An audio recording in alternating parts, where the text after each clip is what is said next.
నమస్కారం. మీకు ఫ్రీక్వెంట్గా జ్వరం వస్తుందా? మీకు టైఫాయిడ్ ఫీవర్ కనుక అటాక్ అయిందా? తండ్రి కొడుకులు అభిప్రాయ భేదాలతో పద్దాక వాదులాడుకుంటున్నారా?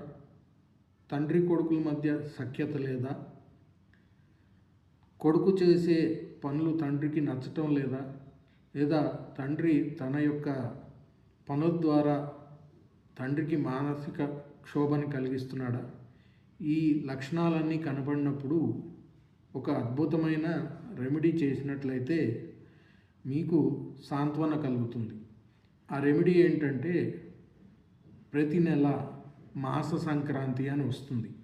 అంటే ఈ 2026లో సంక్రాంతి మనకి జనవరి 15వ తారీఖు వచ్చింది కాబట్టి ప్రతి నెల 15వ తారీఖు మాస సంక్రాంతి వస్తుంది.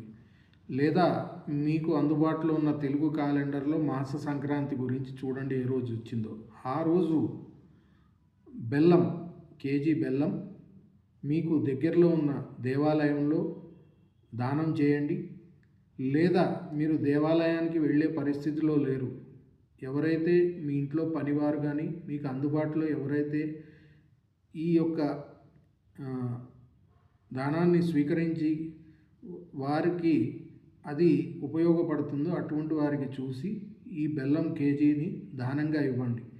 ఇది కానీ దానం చేసినట్లయితే ప్రతి మాస సంక్రాంతికి ఈ యొక్క లక్షణాలు ఏవైతే నేను చెప్పి ఉన్నానో అవి తగ్గటమే కాకుండా మీకు జరగబోవు, మీకు మీ యొక్క ఆలోచనలో లేనటువంటి ఉపద్రవాలన్నీ కూడా వాటి నుంచి మిమ్మల్ని ఈ యొక్క రెమెడీ కాపాడుతుంది. కాబట్టి ఈ మాస సంక్రాంతి రోజు దానానికి విశేషమైన ఫలితం ఉంది.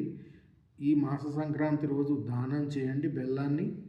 మీరు రాబోవు ఉపద్రవాల నుంచి కాపాడబడటమే కాకుండా నేను చెప్పినట్టు ఈ జ్వరబాధలు, తండ్రి కొడుకుల యొక్క వైరము ఇవన్నీ కూడా తగ్గటానికి ఇది ఉపయోగపడుతుంది. దీన్ని ఖచ్చితంగా పాటించవలసిందిగా ప్రార్థిస్తున్నాను. స్వస్తి.